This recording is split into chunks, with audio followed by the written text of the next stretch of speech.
So recently I got asked on my Instagram how to stay safe while traveling solo, especially for women. So I've been traveling solo for about over a year now.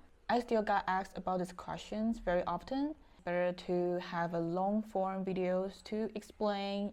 In these videos, I'm breaking down 3 simple practical rules I follow to keep myself safe on the road, plus a personal stories what I faced in Vietnam.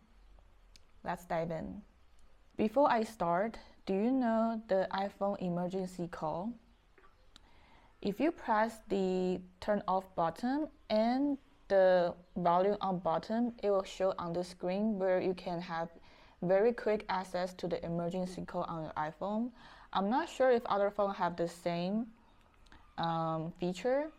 This is the most underrated feature on your iPhone, and there's a one time I accidentally pressed button while I was in the US, and within seconds the police called me back. I did some research, and apparently it should connect to your local emergency servers wherever you are, but honestly I would rather never be in a situation where I need to test it. So instead of relying on the emergency calls, and here's how I make sure I never need one in the first place. Rule number 1. Don't drink. Okay, so this one is personal. I just don't like the alcohol that much. I would rather have boba or a smoothie. That's healthier anyways. But also it's a safety decision. If I do drink, it's a fruity beer or cocktails, and only with people I trust. If you are drinking, knowing your limit and choose your company wisely. Peer pressure is BS. Anyone forcing you to drink or doing something you are uncomfortable with, that's not really your friend to begin with, especially people you just met for a few days. You absolutely don't require or meet other people's expectations of doing something you are not comfortable with. A real life cautionary tale: a few months ago, some tourists in Laos died from drinking cheap mixed alcohol. It's not worth the risk. And if you've been following the news, you will know it. You will know about it. Rule number 2. Start in well-known tourist areas to get a feel of the country. Once I feel comfortable, then I venture into local spot.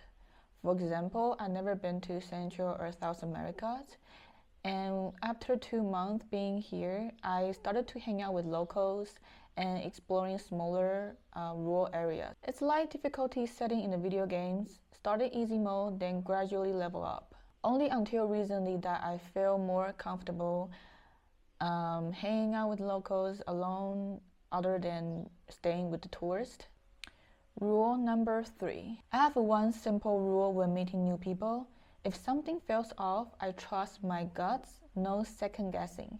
If someone you just met invites you to somewhere secluded and you feel even a little uneasy, don't go. Missing out on an adventure is way better than putting yourself in danger. You might feel like regretted, like, oh, I should have gone with, a little out of comfort zone. But if your guts tell you don't go out with that person or that place alone, then you should trust your gut. It's always safe than sorry. Okay, so story time. My experience in Vietnam. Vietnam is the first country I started my Southeast Asia trip. And after only a few days, I joined the Ha Giang Loop tour, where you have motorbike in the mountain for 4 days. You can either choose to bike yourself or have an easy rider to ride on, and he will just take care of you. You just sit on the back of the seat around those 4 days. So I joined it only after a few days arrived in Vietnam. I hadn't really got the sense of the people or the country yet. Since I was the only Asian in the group, a lot of Vietnamese local guys was very interesting in me, and I speak Mandarin, and some of them speak Mandarin too. Since Vietnam is so close to China, a lot of Vietnamese people went to China to work. That's why they speak Mandarin. So it was very friendly. I talked to them, and we kind of like chatting along. But at the same time, they will often ask me questions like, oh, are you alone here by yourself? Do you travel alone? Like, I think they ask the questions just purely out of curiosity. They'll ask me if I'm married yet, or if how old am I? And after being asked those questions, I feel a little bit uncomfortable, but I think it just very, afterwards I know that it was just very common question they asked in Asia countries since they expected to be married and have kids at such young age.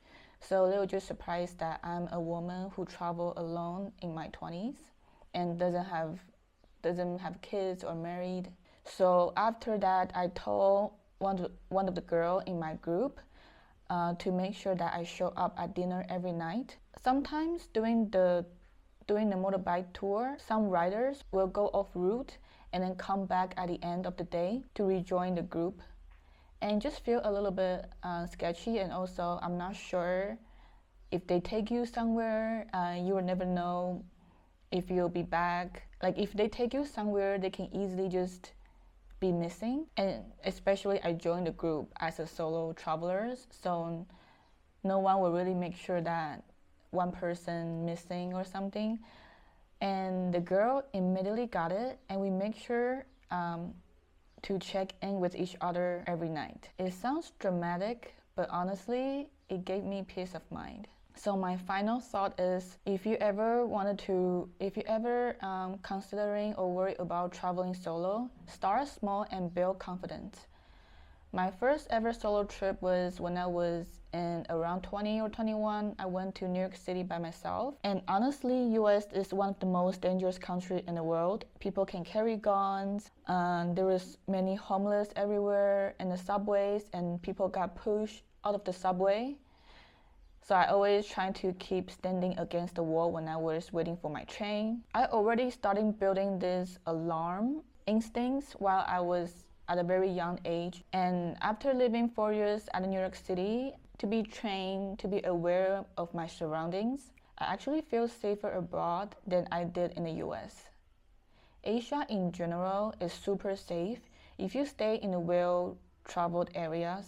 That's why I don't carry pepper spray or alarm with me anymore. I used to carry those when I was in New York. The key is start small and build confidence. You can start with a solo trip in your country first with the weekend getaway. So I hope you find these videos helpful. Hopefully it can help you to start your first ever solo trip. Do you have any solo travel tips? Comment down below, let me know.